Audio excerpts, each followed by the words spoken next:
Your description of smear campaigns opened my eyes to the depths of manipulation. Before we get into the specifics of smear campaigns, I think listeners need to understand your number one rule of narcissism. What is the number one rule of narcissism?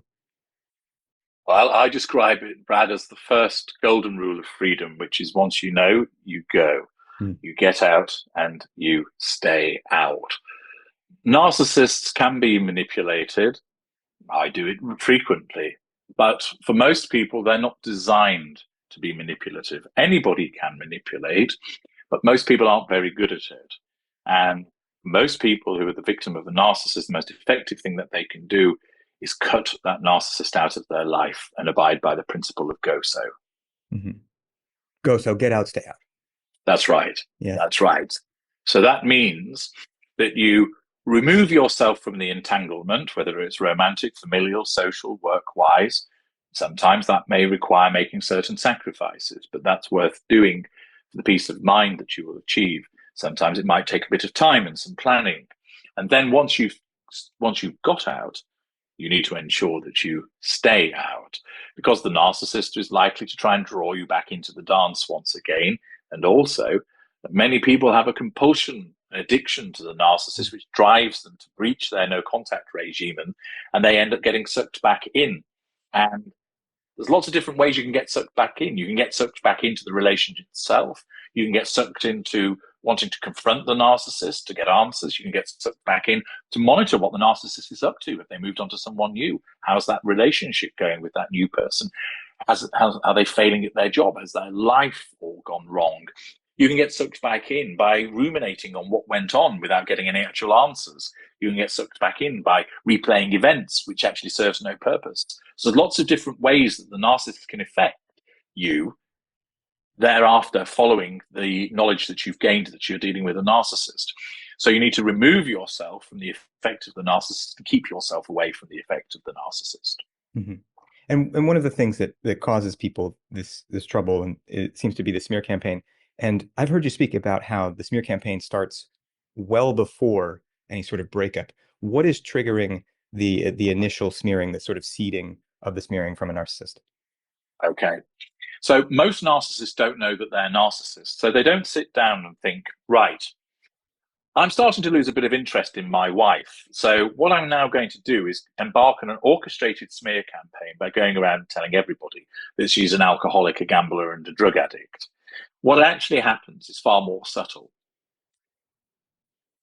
The narcissist needs something called the prime aims. This is the raison d'etre of the narcissist. The narcissist, when they're dealing with a person or contemplated dealing with that person, they need the prime aims. And there's four things: control, fuel, which is basically the emotional output of an individual occasioned by the action of the narcissist; character traits; and residual benefits. Residual benefits is a catch-all for things like great sex, money, facade, access to people. Each human being is an appliance, and the appliance is there to serve the needs of the narcissist. Narcissist needs to get at least one, maybe all four of those prime aims from each appliance. Now, control always has to be obtained. And usually, what happens is the narcissist will control you directly. So they might provoke you so that you respond to that provocation, which gives the narcissist fuel and shows that you're under control. The narcissist might flatter you, so you respond favorably, which shows that you're under control and you're giving fuel. The narcissist might take you to bed and give you a good time, and you enjoy that, and it shows that you're under control and you provide fuel. So there's lots of different ways, but they're all direct. Now, if the narcissist is unable to assert control over you directly because they've tried and they've failed, so for instance, the narcissist keeps trying to insult you and you just keep laughing it off, or the narcissist can't physically or electronically interact with you, the direct assertion of control doesn't work. But the narcissist is not allowed to just go, oh, well, that's that. They have to get this control. So the narcissism then shunts to the second assertion of control, which is indirect. And this is where it leads into the smearing. So let's take an example of where a male narcissist is in a romantic relationship with his girlfriend.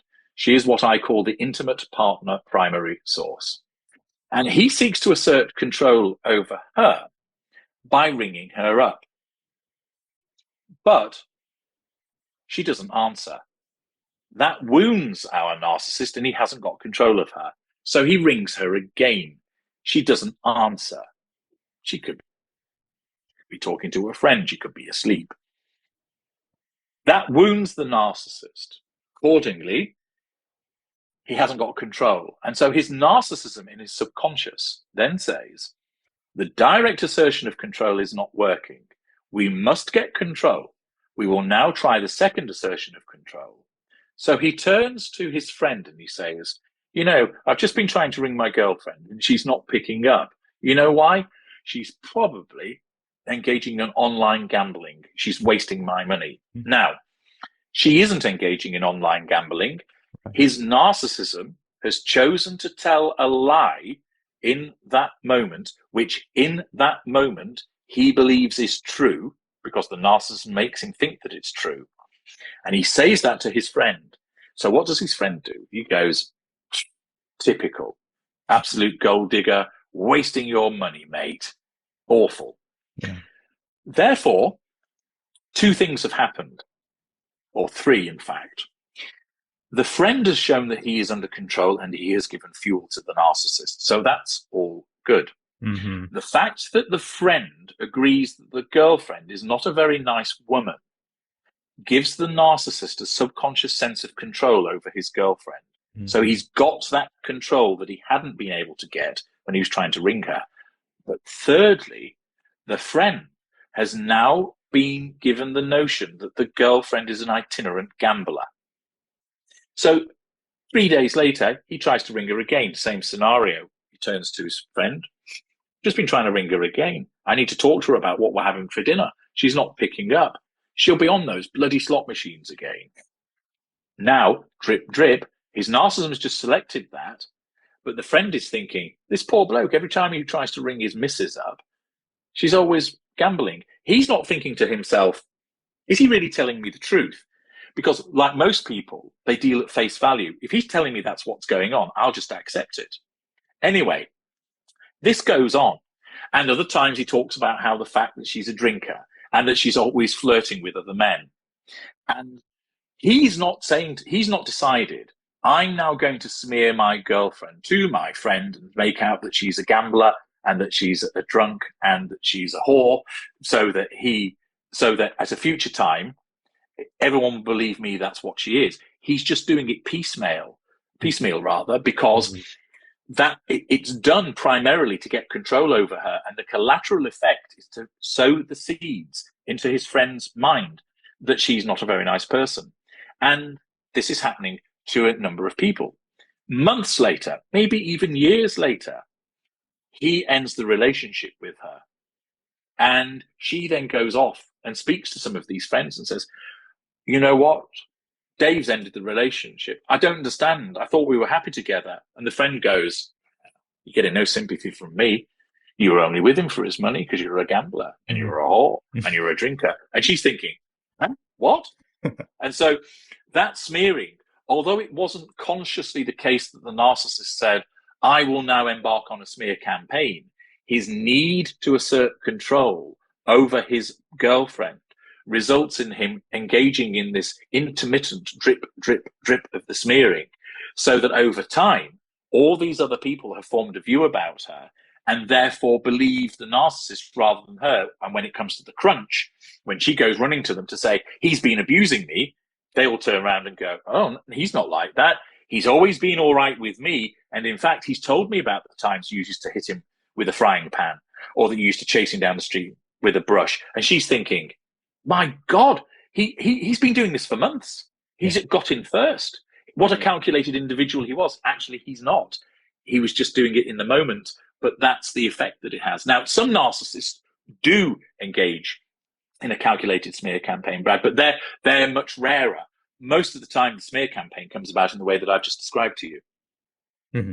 And so, someone like yourself, the ultra, you would have this as more of a premeditated thing. You would be getting in with someone and already sort of planting the seeds purposely. Is that what you're saying? Yes. So I would, for example, where I needed to assert control in the way that I described, I would select something to smear that person, so to smear my girlfriend, to a friend.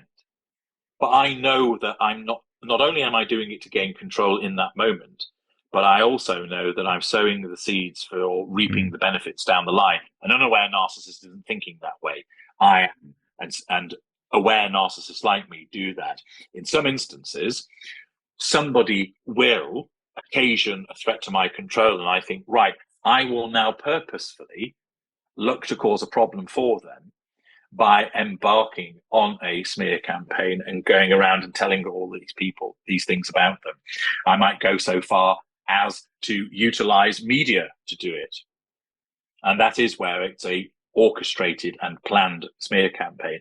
But most smear campaigns are born out of an unaware narcissist needing control in that moment. And it's the drip, drip, drip effect. And then afterwards, of course, let's say, for instance, the girlfriend ends the relationship with him.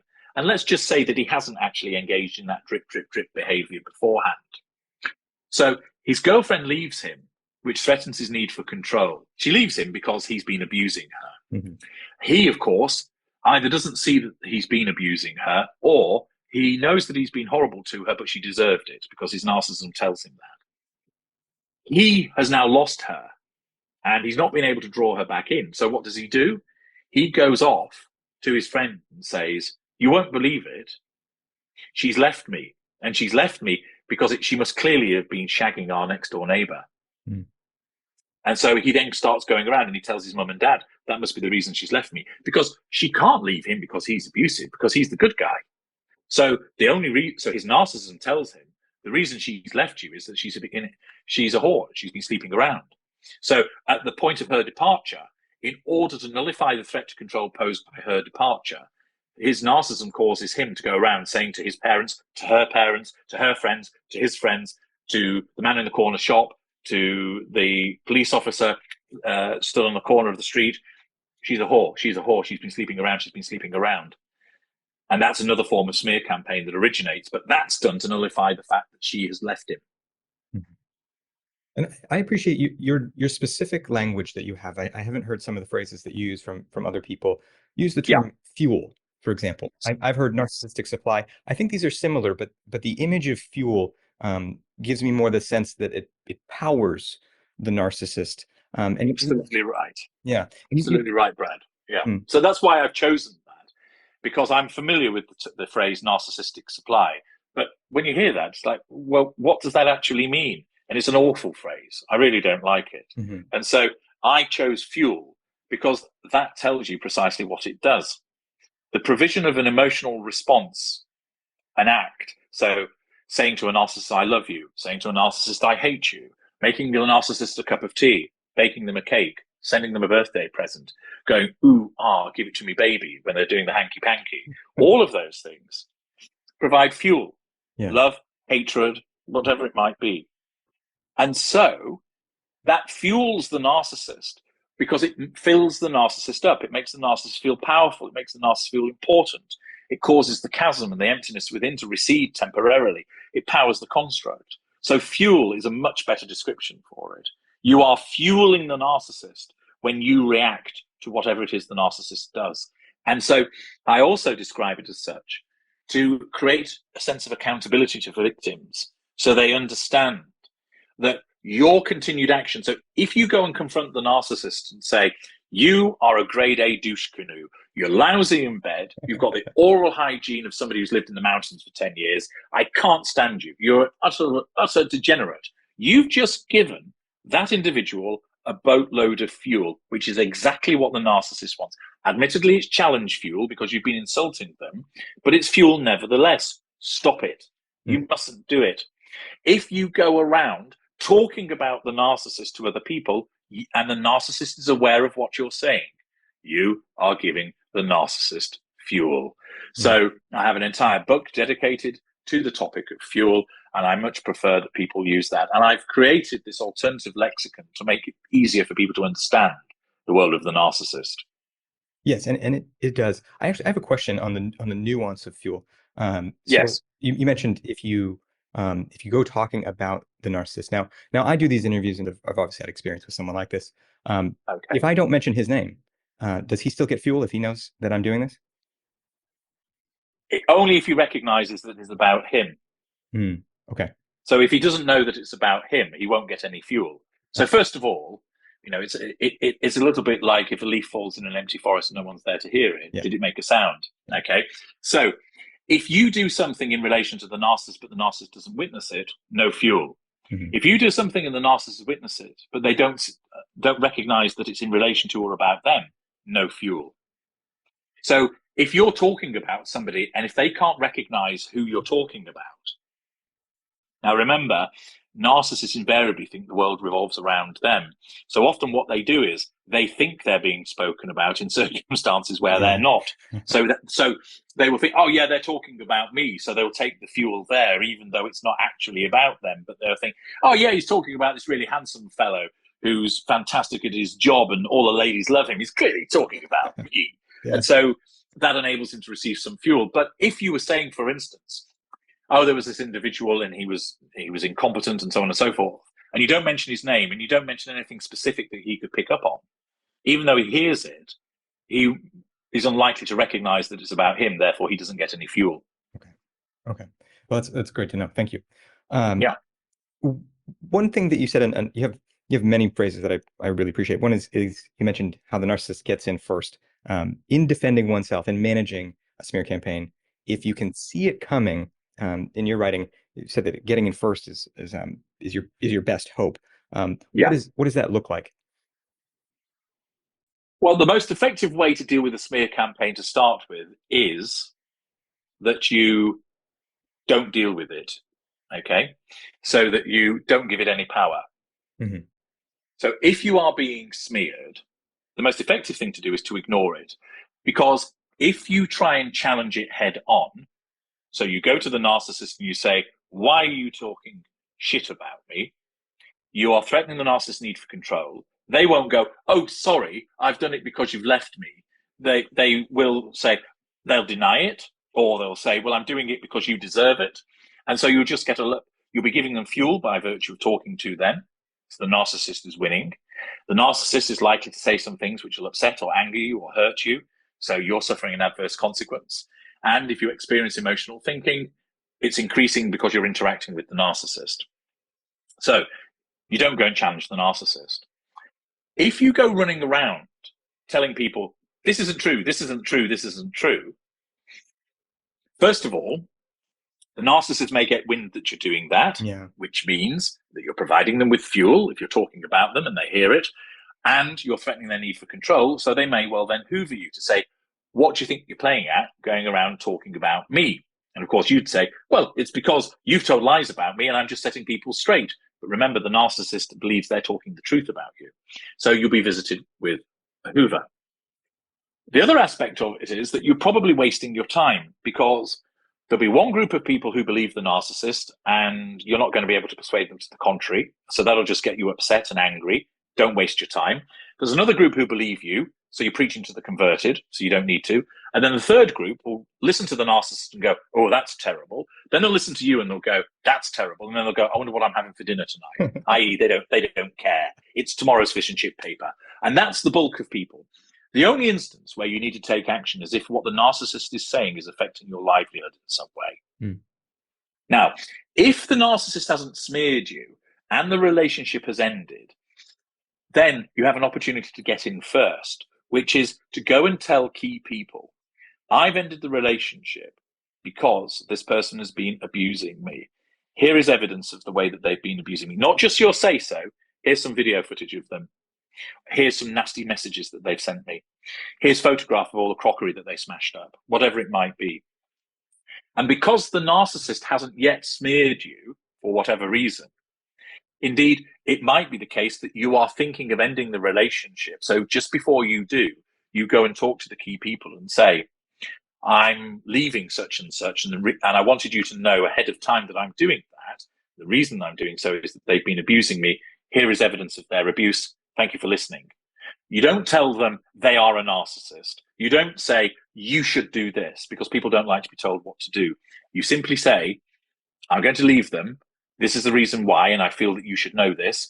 And here's the evidence in support of why I'm doing what I'm doing. And they can make their own mind up without being preached at. And the advantage you then have is they feel invested because you've taken the time to tell them what you're doing. So they'll probably appreciate that. You've showed them evidence without telling them what they should think. They just say, this is what has happened. They can make their own mind up about it. And then they start to form a view about your abuser, so that when the abuser comes, they've already started to take your side. Mm-hmm. And therefore, it's harder for the narcissist to persuade them. Mm-hmm. But invariably, the narcissist is the one, for the reasons that we discussed earlier in the conversation, Brad, through the drip, drip, drip method, tends to get in first and paints a picture. It doesn't work with everybody because, for instance, your family are likely to believe you over a narcissist and so forth, and friends are. But sometimes it doesn't always work out that way. But that's where you can get in first. Mm-hmm. And another thing you've written about too is, is to be kind of alert to this. If you something like if you see someone smearing someone, odds are you are witnessing your own future. What is that for those who might be unknowing lieutenants? So there might be instances whereby you notice that the individual who is a narcissist, you might not know that, is going around smearing somebody else. And you recognize that there's a disconnect between what you understand is the situation and what this narcissist is saying to other people. And so then, bing, a light should come on, and you think, they're smearing. They might smear about that person to you, or you witness them smearing to other people, and you think, that didn't happen. They're telling lies, or it didn't quite happen like that. And so that could alert you to the fact that you're dealing with a narcissist, and also should, as you just pointed out, alert you to the fact that that individual smearing those other people, you could end up next. Mm-hmm. This is what is happening. And in some instances, you mentioned the word lieutenant. Some people talk about flying monkeys. Again, that's a term I don't like, for reasons that I explain in a logic bulletin that's available on my site if people are interested in obtaining that. I talk about the coterie, which are general supporters of the narcissist, and lieutenants who are specifically slavishly devoted for a variety of different reasons to the narcissist. And what can happen is they are often used by the narcissist to perpetrate the smearing. They're in effect indoctrinated. So going back to our example of the man speaking to his friend about his girlfriend, that friend could be a lieutenant. So he so often said, oh, my girlfriend gambles, my girlfriend's a drinker, my girlfriend's a whore. And that he can then start to go around on behalf of the narcissist gossiping and saying, yeah, I feel sorry for David, his girlfriend, she's this money-grubbing whore, etc. And so he then does the work of the narcissist smearing on his behalf. Now, the narcissist doesn't invariably go, hello, Mr. Lieutenant, would you go and smear her against my girlfriend? The lieutenant does it out of a misplaced sense of loyalty. They've listened to him. In fact, it might be David turns on the waterworks. Oh, she's really mistreated me. She's flirting with all these men. And, the local football team's all been through her. And it makes me feel cooked. And, I'm a beta male and it's awful. And he thinks, God, I feel really sorry for you, bro. So he goes around telling people all about this because he feels sorry for him, when in actual fact he's carrying out the smearing on behalf of the narcissist. Yeah. And you back to your language too, you're talking about the different roles of the people who you see as appliances, and collectively, so they make up a fuel matrix, sort of like the matrix. Yes. What is the fuel right. matrix, so that people can understand the depths of this social circle? Yeah. So the fuel matrix, Brad, you're in my fuel matrix by virtue of the fact that you emailed me to ask about speaking with me. So the moment that you had some form of interaction with me, you became an appliance in my fuel matrix.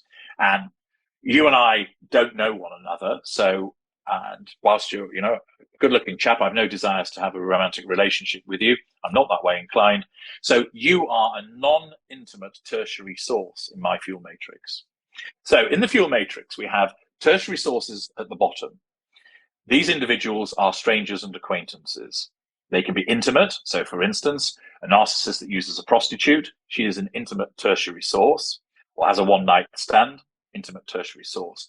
Most tertiary sources are non-intimate. So a shopkeeper that a narcissist buys something from, the moment they interact, that shopkeeper is in the fuel matrix. Now, the narcissist may never, ever interact with that tertiary source ever again, or he might go there every day and buy his morning newspaper from him. So he has repeated interaction with that tertiary source, but he stays a tertiary source, non-intimate. Tertiary sources only provide a weak potency with regard to fuel. So they're the bottom of the fuel matrix. We then have secondary sources. Secondary sources can be family, friends, colleagues, neighbors, lovers, affair partners. So the brother of a narcissist is a non-intimate secondary source. The mother of a narcissist is a non-intimate secondary source. A colleague of the narcissist is a non-intimate secondary source. The woman he's having an affair with is an intimate partner secondary source. The woman that he is intermittently dating is an intimate partner secondary source. So it's outer circle friends and inner circle friends, family, colleagues, and someone that they're having intimacy with that they've done so in a multiplicity of times and have some familiarity with. So let us say you and I do this interview together today, and then we have a bit of back and forth regularly by email, and we speak on we do a few more interviews together. You would be promoted from a non-intimate tertiary source to a non-intimate secondary source. Woohoo! So because I've got to know you better and I know more about you. As a secondary source, your fuel is more potent. Intimate appliances are more potent than non-intimate. So within the secondary source structure, an intimate partner secondary source provides more potent fuel than a non-intimate secondary source. Next up, we have the primary source. Most primary sources are intimate. So it's the intimate partner primary source. So that's your spouse, your boyfriend, your girlfriend, your partner, a cohab. This person provides very potent fuel, invariably provides lots of this fuel because you're with them a lot. They also cater to a lot of the prime aims. They tend to be the person that gives the most fuel, the most character traits and residual benefits, or also is the easiest person to control. That's why they become the primary source. So a narcissist goes on a night out and he meets a lady in a bar. She's a tertiary source and she's non-intimate.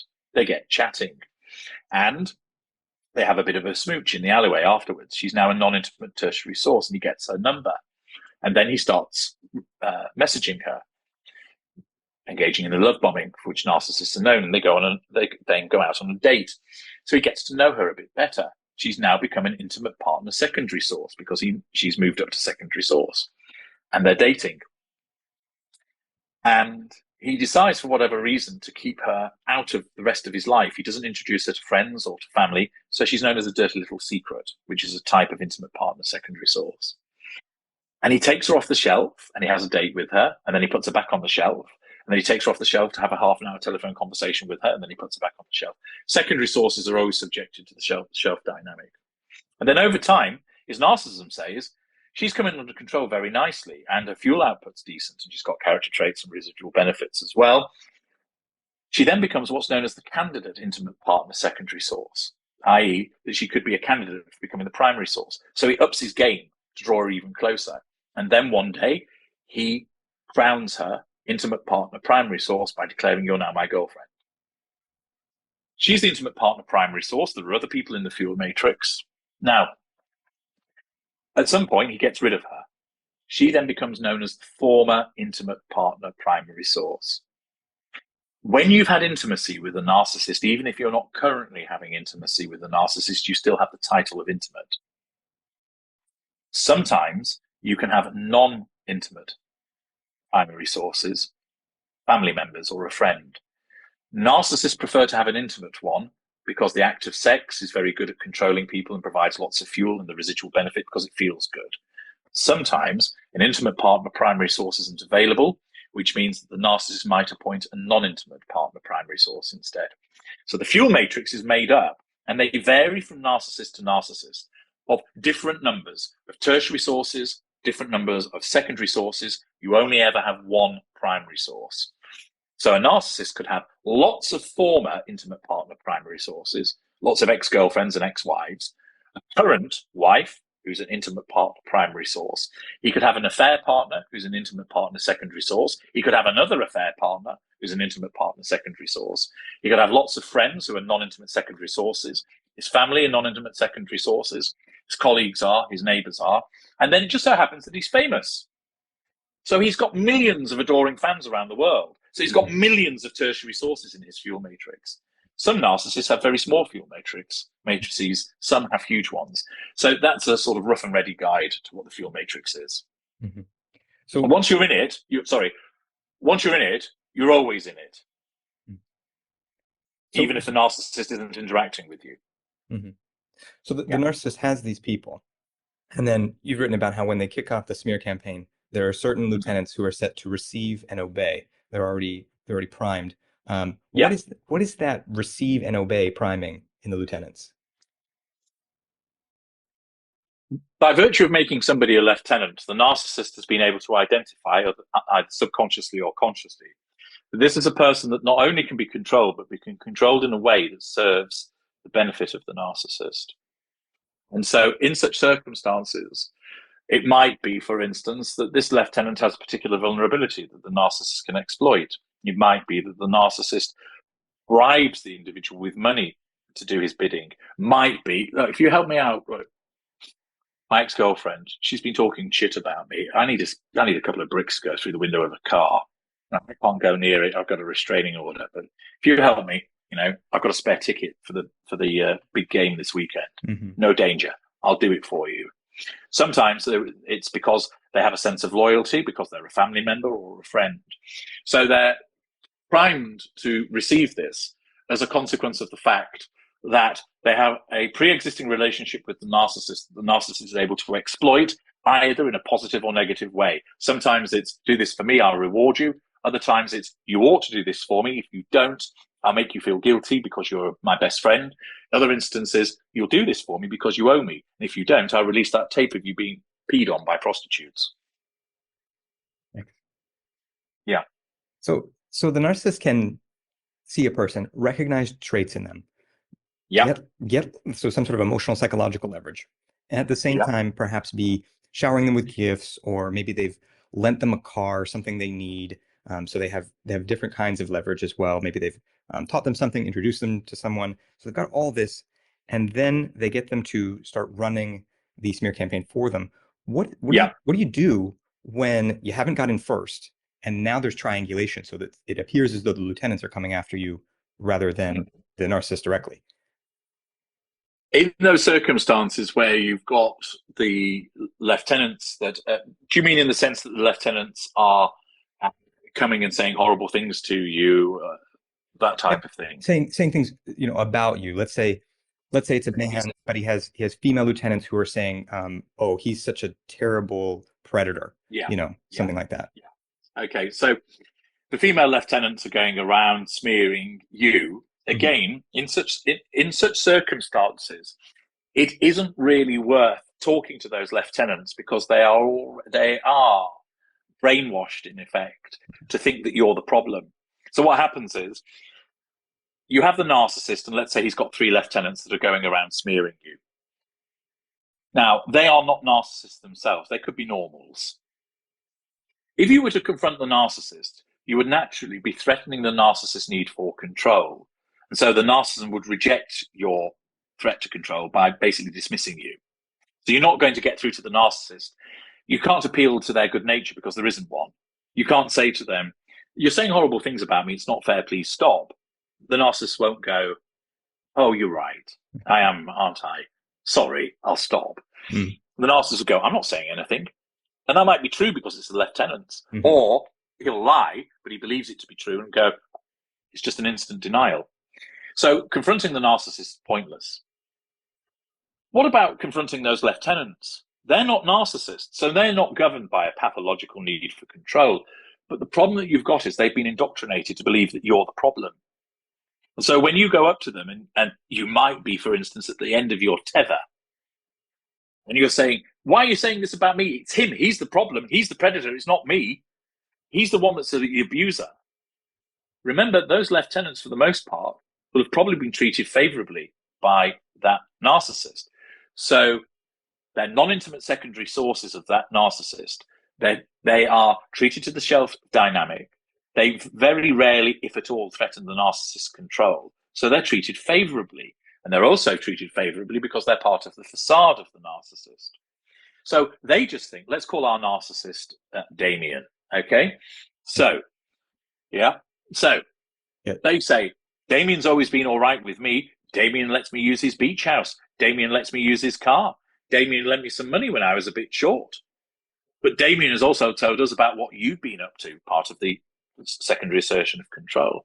So when you try and confront those individuals to persuade them, you're going up against these indoctrinated stormtroopers of the narcissist.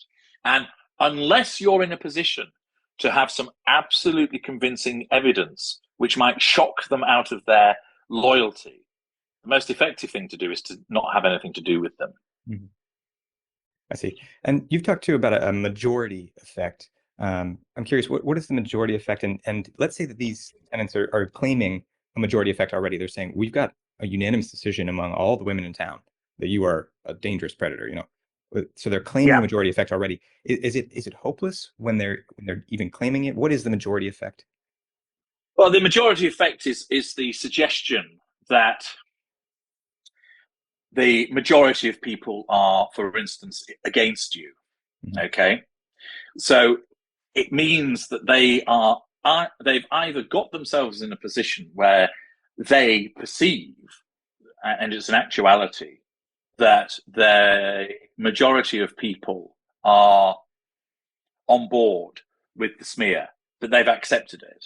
And so that then becomes problematic naturally to that individual. Or, and remember, a lot of this is about causing people to think that the individual is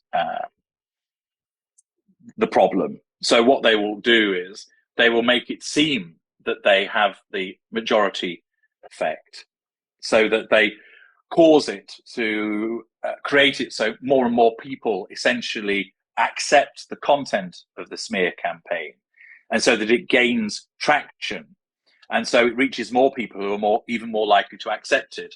Because what happens is you sow some rumors, and people might have heard about that, and then the lieutenants go along and they then add to that. So the resultant effect is they've sort of got that susceptibility to hearing about it. And then the majority effect lends credence to the smear campaign because people engage in that herd mentality. So if lots of people have heard that this is the case, even if they don't necessarily accept it, the lieutenants and the narcissists will capitalize on the majority effect by saying, well, by continuing to talk about the poor behavior of the individual. And what then happens is, because it's perceived as, well, the majority of people think this way, so more and more people will get drawn into the smear campaign. They'll accept the content of the smear campaign. They believe the smear campaign. It gives it traction, and it makes it more difficult for the individuals. So, as you know, the smear campaign, it gets drawn from a variety of supporters. So you have the people that form the facade, and that's hugely important. There are individuals whereby they are stigmatized. That's taken place already. So the narcissist has created the idea that they're stigmatized and not to be believed. We'll use the coterie as well. We'll draw them into it. And it might also mean that, for instance, we will turn people that were your supporters against you. So they become the turncoat coterie as well. Naturally, we have the lieutenants, as I've explained, and it might be that we recruit somebody from your camp who is a turncoat lieutenant. If we can get somebody like that, that's the sort of ultimate supporter, because they were a friend or family member of yours that you thought that you could rely on. And in actual fact, we've managed to make them loyal to us. And so the fact that we've been able to convince somebody that was on your side to come over to our side is quite devastating. And that particularly helps in generating the majority effect, because, you know, it's the usual thing of, well, his mates are all going to support him, aren't they? His family are going to support him. Well, hang on a second. A supposedly neutral third party goes, but her sister has taken against her. Maybe there is some truth in what's being said. And thus it makes a smear campaign more effective. So if we can get hold of one of, although you're not a narcissist and you don't have lieutenants, but if we can get hold of somebody that was in your camp and cause them to come over to our side and make them a lieutenant, they're a turncoat lieutenant. And in such circumstances, that's a much more powerful way of smearing, because other people look on that and they go, well, hang on a minute. If her sister is turned against her, accepts these things are being said, maybe it's true. Yeah, we get his mates will all believe him, but if his sister and his brother, her sister and brother, etc. So that's why that's particularly powerful. I believe you've written too that one of the warning signs that this is coming is if the narcissist is putting on a charm offensive to the people around you. So that's right. Sort of seeking out these potential turncoat lieutenants. Now, all of this is crazy making, and you use the phrase emotional thinking. What is emotional thinking? What do we do about it when this is all happening? Okay, so emotional thinking is basically decision making in the absence of logic. And emotional thinking appears in lots of different walks of life. So a quick example is you walk past a car showroom and you see a red Lamborghini, and this little voice in your head, Brad, says, Brad, buy the car. You look really cool in that. The chicks will dig it. Your mates will be envious. Buy the car, buy the car.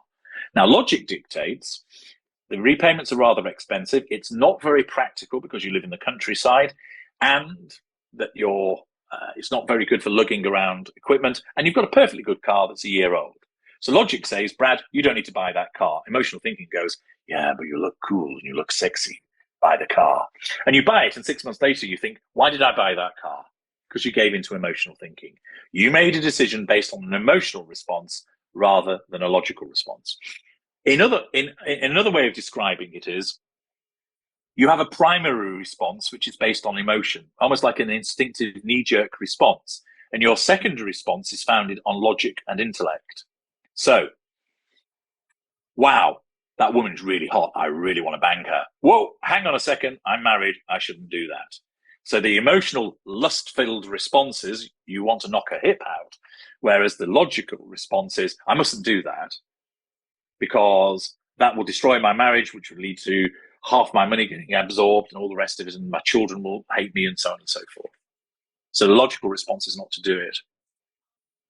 People who are involved with narcissists are invariably something called an empath.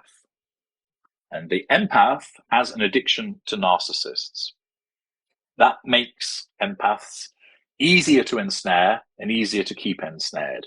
What that addiction does is, because it's a symbiotic relationship between the narcissist and the empathic victim, the addiction wants that empath to interact with the narcissist. It wants them spending time with them, communicating with them. It wants them thinking about the narcissist, talking about the narcissist and other things besides. So what it does is it creates this thing called emotional thinking. Because if you think about it logically, this person is abusing me. They're calling me names. They're beating me up. They're stealing my money. I should leave them. That's logic. But how is it that so many victims don't? I want the relationship to work. They're damaged. I should help them. I feel guilty if I left them. He's not horrible all of the time. I want us to get back to the beginning when it was wonderful. We can get that again. I just need to unlock the secret again. All of that's emotional thinking. I don't have anywhere to live and it's too difficult to find somewhere. That's emotional thinking. So emotional thinking is generated by the addiction to keep you locked into the engagement with the narcissist so you feed your addiction. Basically, when you know that you're dealing with a narcissist, any thought or action that you have that will keep you involved with the narcissist must be driven by emotional thinking, because the logic is this person is a narcissist, go so applies. Get out, stay out. So if anything is saying to you, well, I ought to stay because I feel guilty, your guilt is emotional thinking. I can't go because he doesn't know how to use a washing machine or a cooker.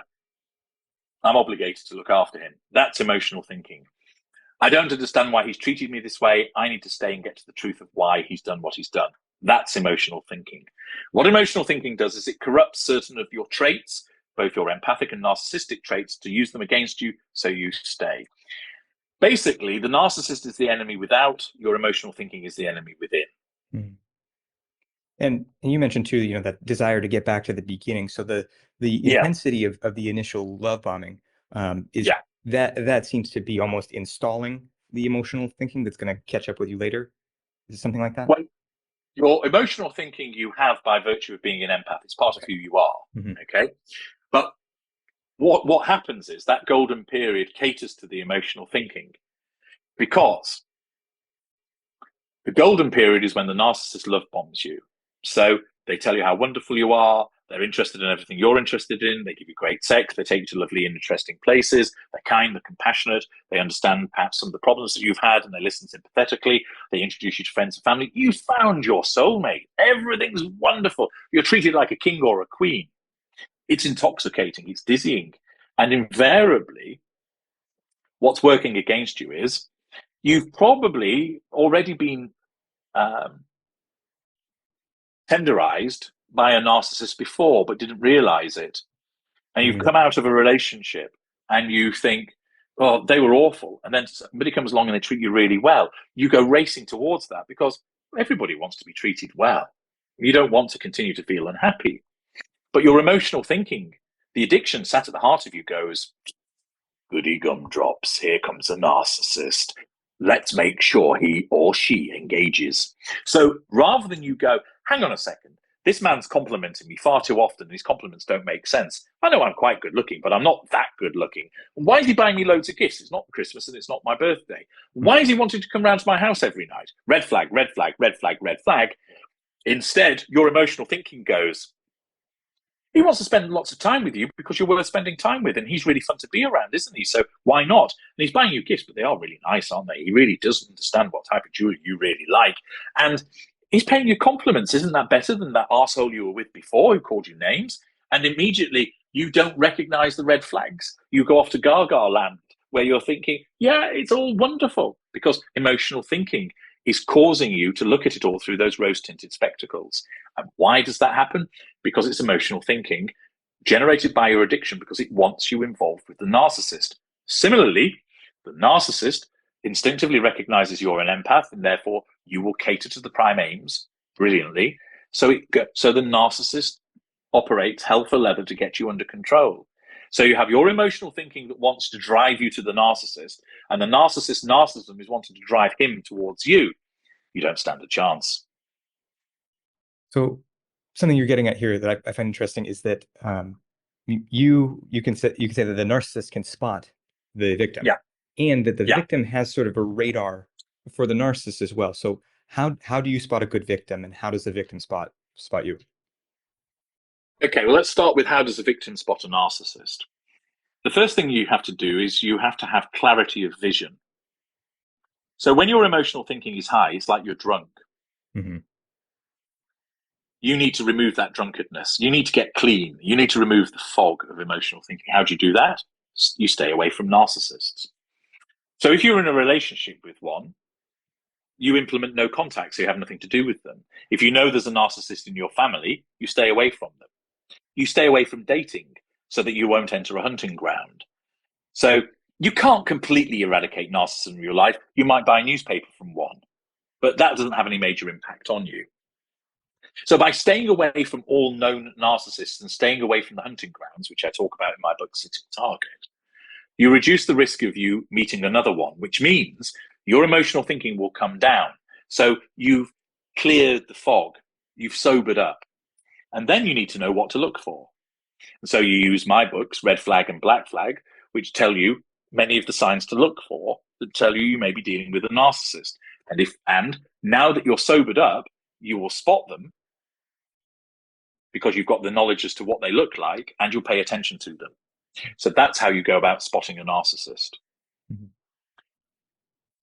How do we spot them? Well, I write about this in Sitting Target, and there's a combination of an instinctive awareness that this person caters to our needs by virtue of their empathic traits, by virtue of certain class traits and special traits. Now, for me, essentially, as an aware narcissist, I assimilate information very quickly. So it's almost like in the blink of an eye, take in information from different sources in the room and immediately form a conclusion. That's how I function. If you were to slow it down, I would see that, and then I would see that, and I would see that, and then I would go, aha, I've noticed those three things.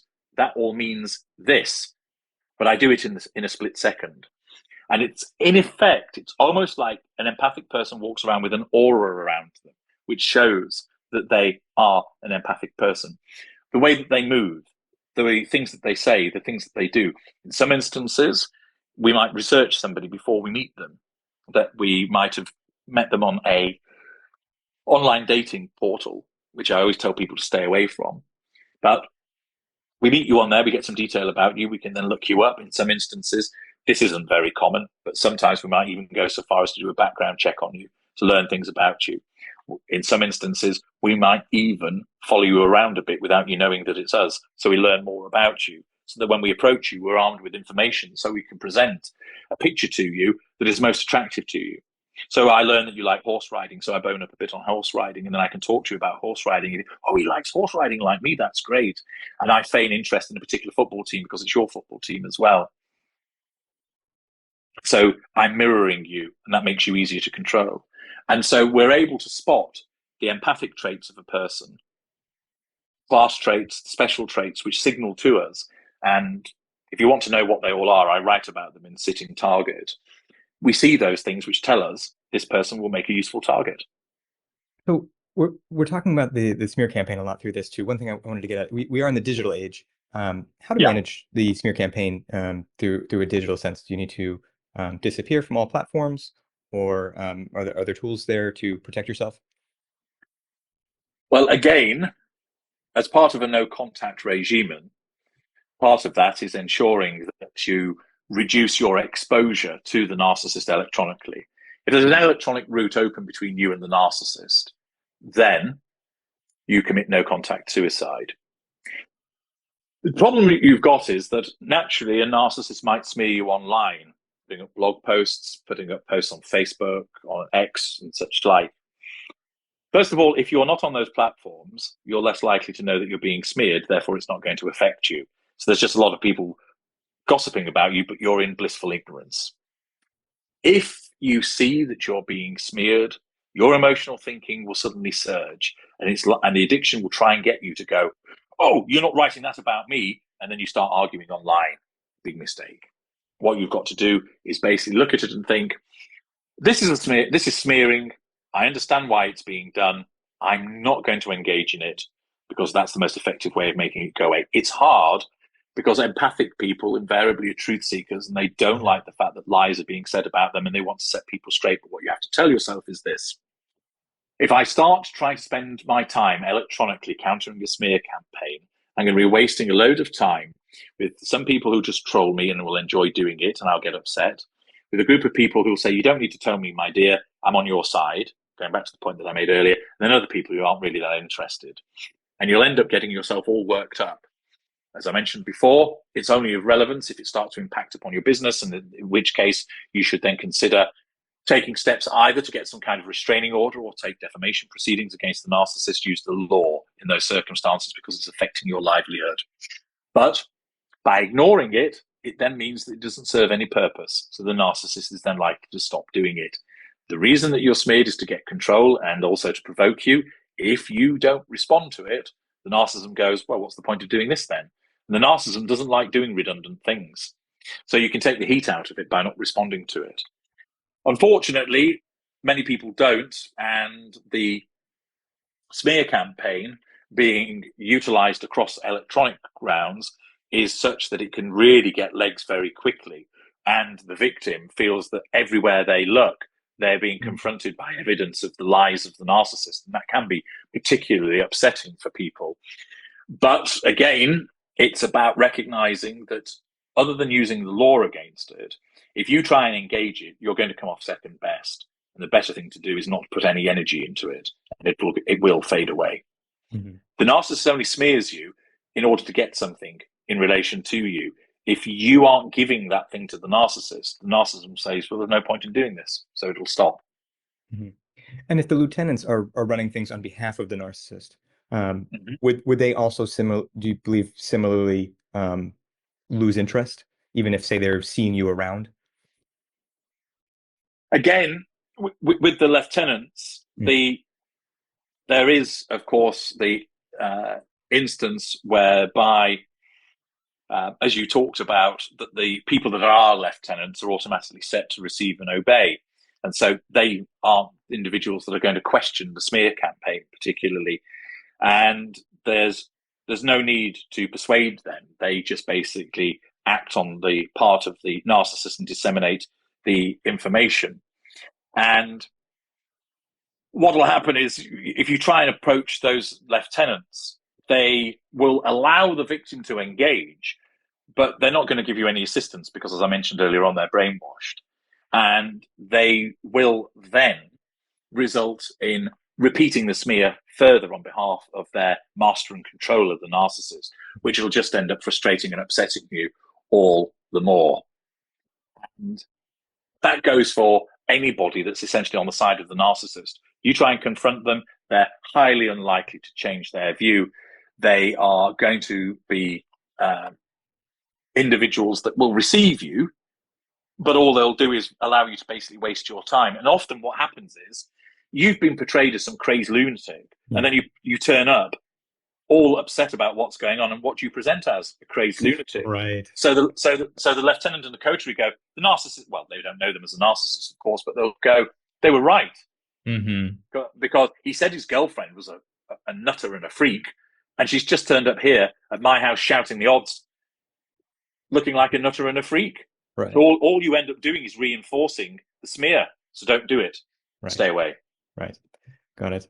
We're talking to you about the efficiency of a narcissist, and if they're not getting what they're looking for, then maybe they let off. We have a question from one of our listeners about this sort of topic. I'm paraphrasing, but he goes by Joe Doe 8558, and he says, "What role, if any," I'm paraphrasing here, "does laziness have in the exploitation common among cluster B personality disorders?" That's an excellent point. Many narcissists are inherently lazy. Others are hugely industrious. Mm-hmm. And like anything, the narcissism utilizes the tools that it's got. A way to look at it is, imagine that the narcissist is the host creature, and the narcissism is an operating system that is then bolted onto the host. If this host is naturally industrious, the narcissism will make use of that industriousness to assert control through providing perhaps brilliant work, entrepreneurship. If the narcissist is hugely intelligent, the narcissism will use that intelligence with regard to the methods of manipulations that are utilized. If the host is good looking, the narcissism will use those good looks to go after the prime aims. So will use their looks to control people, to cause them to provide fuel. So if the host is lazy and that operating system gets bolted onto a lazy individual, what it means is that the narcissism has to operate within the confines of that laziness, so that the narcissist may give up hoovering sooner than they ordinarily would do because they're lazy, and that they can't get certain residual benefits through influencing their colleagues because their colleagues think that he's always taken root and sits in the corner of the room and doesn't do his job properly because he's lazy. So the laziness means that the narcissism will operate in a different way, but may not be as effective because of the inherent laziness of the narcissist. Okay. Before we get into my last topic, where's the best place for people to look for you online? A variety of places, Brad. So they can start by going to my YouTube channel. I've got two. The larger one is HG Tudor, Knowing the Narcissist, the Ultra. And there are thousands of videos there which cover all about narcissism, but also looking at various celebrities as well, talking about their narcissism. There's a smaller channel, which is in a more embryonic state, which is called Narcissism and Psychopathy with H.G. Tudor. And that avoids the celebrity stuff and keeps it down on narcissism and psychopathy. I have a Facebook page, Knowing the Narcissist. I'm H.G. Tudor on X, and also H.G. Tudor Knowing the Narcissist on Instagram. And I have a blog that's called narcsite.com, narcsite.com, where there are hundreds of blog articles that you can read about narcissism and the dynamic and all aspects of it. And I have a variety of books which are available on Amazon under my name, H.G. Tudor. So there's a huge wealth of material and different platforms where people can find me to understand more about narcissism and psychopathy. And if you have specific things that you'd like to ask of me, if you want to find out, is somebody a narcissist in your life? Or are you an empath? Or you want to talk to me about how to deal with a narcissist in a co-parenting situation, or how to handle a narcissist that's causing problems for you at work, or you want to understand how you can get away from that narcissist, stay away from them, you can book an audio consultation with me. And all the various products and services that I offer can be found in the menu bar at narcsite.com and in the video descriptions on the channels that I've just mentioned. End of plug. Excellent. And we'll put some links in the description as well for people to Thank you very much. some of this. Thank you. Appreciate that. Yeah. Yes. The final topic is your self-awareness. You being self-aware of narcissism and psychopathy. One question from a gentleman who goes by Mr. B. He'd like to know, what do you think is the meaning of your life? The meaning of my life is to adhere to the prime aims and the necessary triad. Mm-hmm. Because I am a hybrid, I need to control people. I need to draw fuel from them, though my fuel needs are not as extensive as a pure narcissist. I take character traits to get residual benefits. I also, because of my psychopathy, need to control people. I need to be stimulated. I have a low boredom threshold, so I repeatedly seek stimulation. And people are stimulants.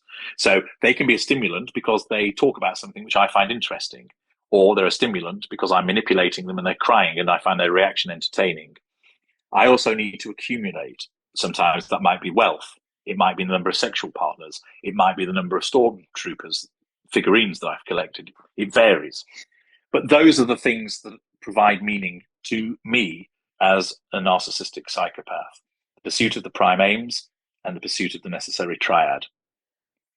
So we've talked a little bit about this metaphor of the matrix. And I've heard some people talk about narcissism as almost being like putting oneself in kind of a hall of mirrors. Do you see yourself as building the matrix around yourself to keep things going? Or do you see yourself as building a matrix to put people in to extract fuel from them? What is that metaphor? It is my world, and I draw you into my world. Mm-hmm. And you are drawn into my world to serve my purposes. Mm-hmm. And with the self-awareness too, what prevents being aware from sort of perhaps triggering a change? It might seem, if you say that you must achieve the prime aims, but if you know that, would there be something that might break you from that pattern now that you know it? No, because the way that I am is hardwired, and there is no way for that to change. Moreover, I see no reason to change. I'm entirely comfortable with what I am. Most narcissists are unaware. They don't know what they are, and therefore they can't change, because invariably, if you were to tell them what they are, they would reject that because the narcissist would reject it. And there is no way of change. People say there aren't. Anybody that claims they were a narcissist and they've changed is either a liar or they're not actually a narcissist to begin with. And it's quite common for unaware narcissists to claim that they're no longer narcissists when actually, in fact, they still are. And their supposed change is just another manipulation, although they don't realize it. For me, I have no need to change. I'm entirely effective as I am. People say, wouldn't you like to be these things? The answer is no. Mm-hmm. I am what I am. I am effective as I am. I like what I am. Mm-hmm. I don't sit and go, oh, I wish I was normal. Mm-hmm. Normal's weak compared to what I achieve. Would I want to be empathic? No, I would not want to be empathic. All I see are people who get overly upset and freeze and make bad decisions. I recognize that emotional empathy has a purpose in the world. I know that. It has a purpose in the world because I prey upon it, but it's not for me, and I don't need to alter. Hmm. What do you think of the idea of God or religion? Religion is a construct that's being generated as a means to allow individuals to control others. For other people, it provides them with meaning in their life. So some people utilize religion as a code by which they behave, that it provides them with something to believe in, which gives them meaning. It provides them with a method of organizing their life. And for some, it creates the meaning so that they think that there's something that they're going to go to when we shuffle off this mortal coil. If that works for them, that's fair enough. I don't subscribe to that view. I see it's essentially that when this meat suit that I'm in falters, that'll be some way off, but it will. That's it. It's game over. Prior to that, we might have the capacity for my consciousness to be downloaded into a new meat suit. That would be great, and then I can carry on. But if that doesn't happen, then I'm worm feed, and that's it. It's over. Now, religion serves a purpose for many people individually in a meaningful way. Religion also is something that is utilized by my kind in order to control people. Because if you think about it, what better method of controlling masses of people than saying to them, if you do what I say, you can go and live in paradise. If you don't do what I say, you're going in a lake of fire. Ooh. I've got legions of saints and apostles backing me up. I have the word of the big guy upstairs. And oh, goodness me, some lightning has just come. That shows he's listening. And these people who aren't particularly educated, talking back hundreds of years ago, they believe it. So religion is just a tool that can be used by some narcissists. It isn't used by everybody this way. But like sex can be used, like military power can be used, religion is a tool that is used by many narcissists for the furtherance and pursuit of the prime aims. For non-narcissists, it can be used as something which gives people a deep sense of commitment and contentment, and I understand and recognize that. And whilst I will believe if it suits me to believe for the purposes of my interaction with somebody else, I don't. But if somebody else does, I recognize that's fair enough. But don't try and tell me what I should think, because that threatens my need for control and it won't go down very well. I periodically get people through my work that come along and tell me if I find Jesus, I will be saved and I will be changed. And I say, well, I recognize the sentiment, but it won't. And it hasn't. And if there were a God, why was it that I was abused when I was a child? Why didn't he prevent that? So I don't accept that there is one. And you mentioned death and aging too. Something I understand is generally very hard the more narcissistic you are. How do you deal with death and aging? The major reason why I create this huge body of work and provide information to people is to create a legacy. Because I will die at some point. I'm not afraid of dying because I don't experience fear. But death is an inconvenience because it's going to stop me doing things. So when death appears with his adamantine scythe and he says, Tudor, it's your turn, I'll be able to look at him as a steely-eyed dealer of death myself and say to him, I'm ready, because I know that my legacy will live on after I've gone because of the creation of this work. Death is a threat to my control. The creation of my legacy nullifies that threat to control, which is why I'm doing it. Aging doesn't concern me. I look after myself.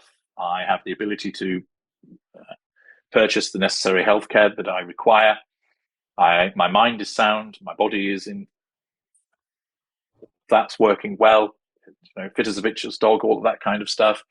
And with certain narcissists, as we age, we maintain our charm. We have financial firepower. Our looks change, but we remain elegant and handsome and such like.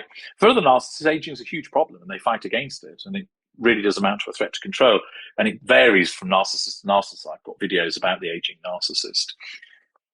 Aging is something that will happen. Death is something that comes to us all, but I'm prepared for both.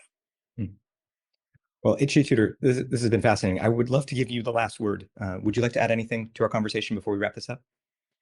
I'd just like to say thank you very much for your intelligent questions. I've enjoyed the conversation with you, Brad. And if you'd like to speak with me again on another occasion, I'd welcome doing so.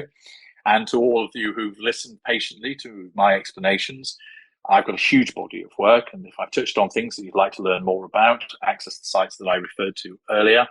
And if you want help dealing with narcissists, I'm the person that will help you, because my knowledge, both in terms of its application and breadth, are unrivaled. And if you think, oh, well, you're bound to say that because you're a narcissistic psychopath, go and look at the testimonials on my site and judge for yourself. Mm-hmm. Well, HG Tudor, thank you very much for this conversation.